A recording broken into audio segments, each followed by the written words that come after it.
If we look at our admin side, the first place we need to go is inside of standards and planning. This is where you're going to house all of your data for standards-based grading. If we go into the standards mode, you'll see that there's a number of things that are preloaded in there already for you. For our Illinois schools as an example, all of the Illinois standards are preloaded in, as well as Common Core standards and a number of others. You also have the opportunity to import your own standards using an Excel document, or you can type them in using the Create Standards button.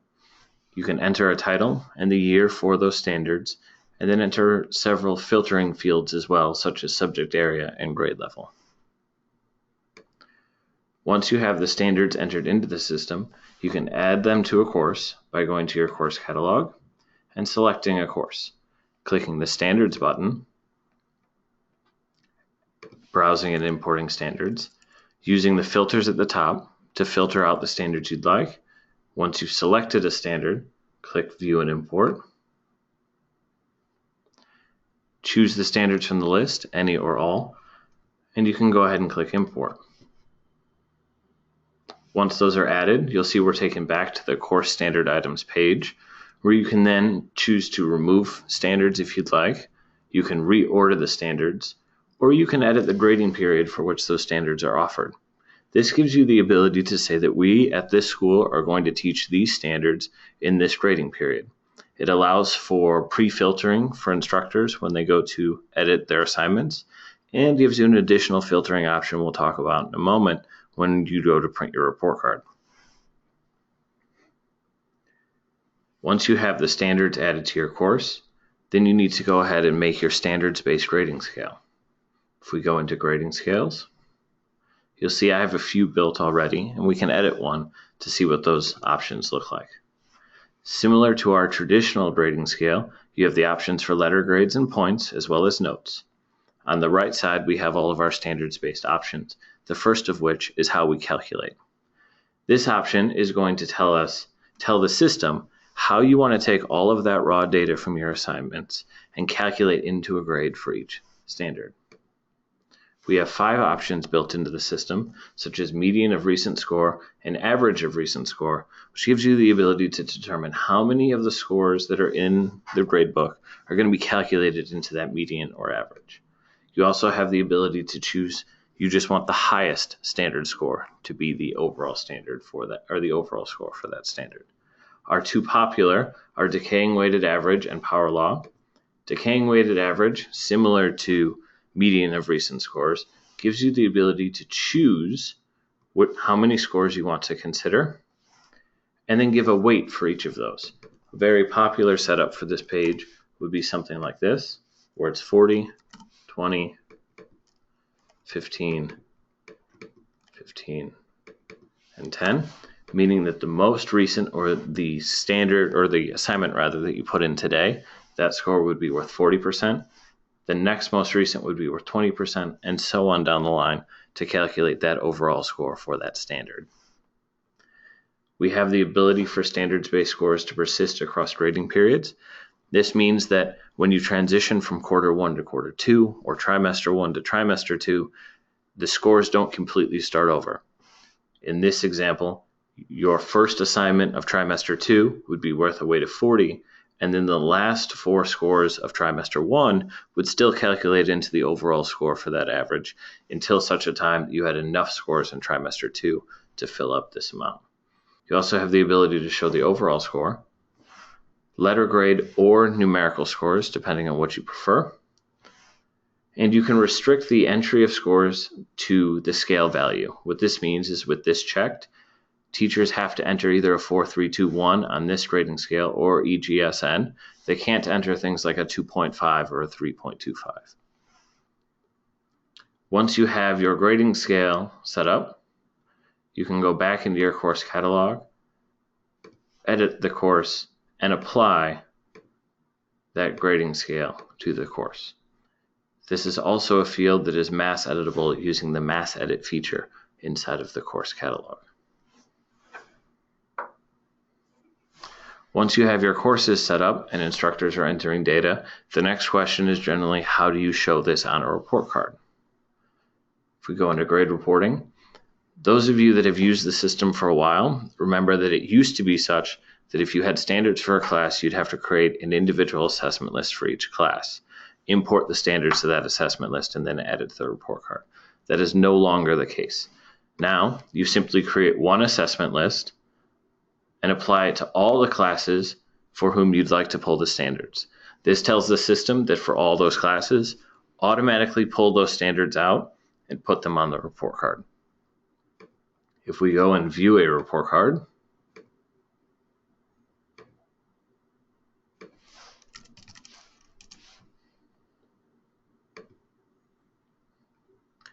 you'll see I have my English and mathematics class listed here with all of the standards displaying and scores for each of those standards.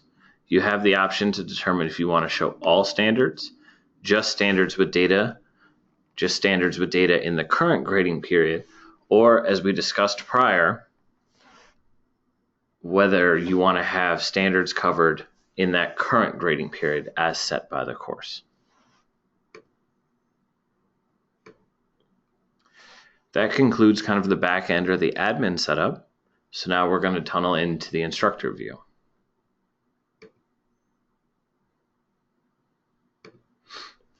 The instructors using standards-based grading will now go to the standards-based score. And you'll see I have my gradebook here expanded out. I can collapse it down. And you'll see I have my headings, reading and writing. Opening that, I have my top level standards. And opening the top level standards, I have the individual standards themselves. The number of levels of depth that you have is determined entirely based on how you set up your standards and is customizable. Hovering over any layer gives the full text for that layer. And opening it up an individual standard shows the assignments for that standard. Creating an assignment in the standards-based gradebook is very similar to the traditional. We click the Create Assignment. We enter a title, select a date,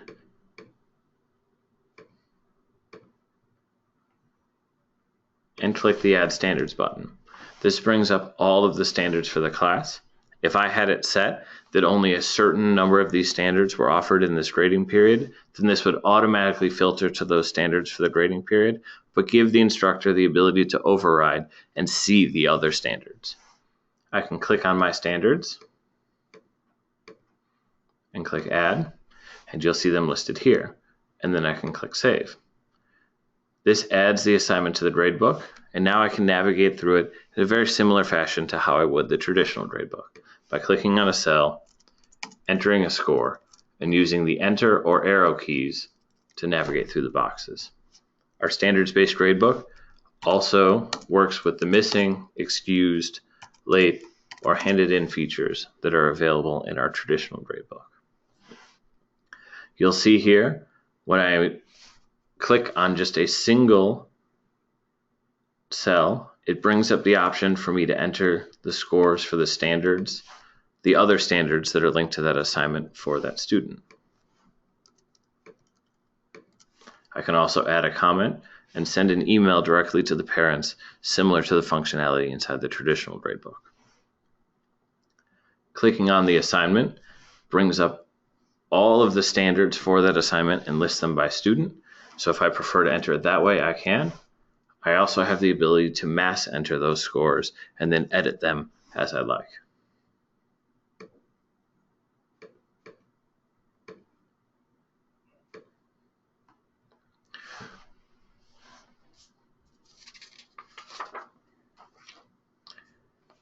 Once instructors have scores built into the gradebook, it's important for them to be able to analyze this data and monitor student growth. We offer a number of ways for them to do that. Right-clicking on any cell or clicking the down arrow for any assignment gives you the option to show a histogram or trend line for that assignment or for that standard. It's important to note that you can click anywhere down the list to get these options. Showing the histogram shows where the students fall, where they have scored for that assignment or for that standard. Showing a trend line will show how they have grown for that particular standard over time. And we also give instructors the ability to reorder their gradebook based on student score. So you'll see that it's relisted the students based on their score on this particular standard. And I can do that for any individual standard, any individual assignment, or any of the top level standards as well. If I need more data or information on individual students, I can go to the gradebook reports page, and I see all of my standards-based gradebook reports listed here. I can run a standards histogram for multiple standards and have that information display as a bar chart here, with each standard having its own color for the number of students that have scored in each area, or as a pie chart if I find that more useful.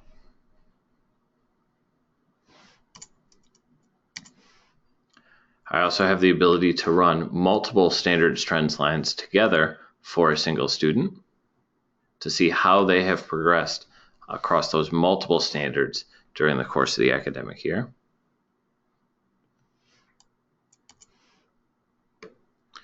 Or I can run the sorted student performance report for multiple standards. You'll see a page listed here with my class and my students and the standards. Clicking on each heading reorders the list based on student score for that particular standard. And the final report I have as an option here is the standards coverage by assignments. This gives me the ability to run for all the standards for an entire class and all the assignments, and I can view all of those standards or just the ones with coverage less than 1. And generating this report shows me all of my standards and the number of assignments I have for each standard, giving me the ability to determine where I have spent a lot of time and where I need to perhaps spend some more time.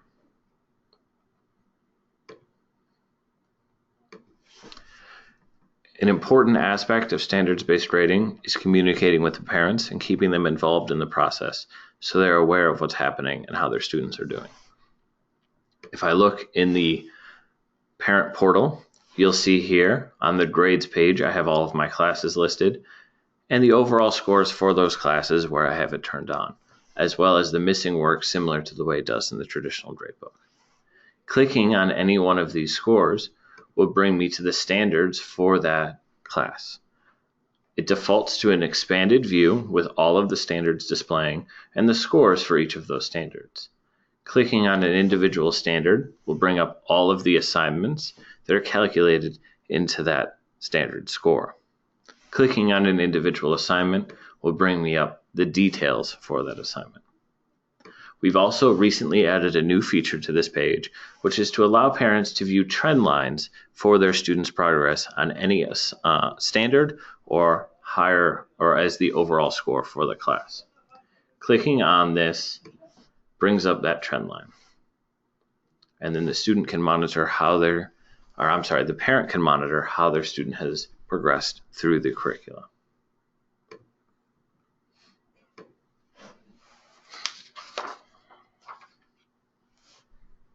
When it comes time for instructors to put their scores on the report card, it is a very similar workflow to our traditional gradebook. They go to Tools Report Card. They select the report card and the class, and they can import grades for that report card from the standards-based gradebook. They then have the opportunity to edit and change these scores if they feel that they are not accurate to the student's performance, as well as add comments, mark them complete, and save them. They will then display on the standards-based gradebook or standards-based report card, on the admin side. This sums up the presentation portion of today's webinar. At this point, I'd be open to taking any questions if there are any.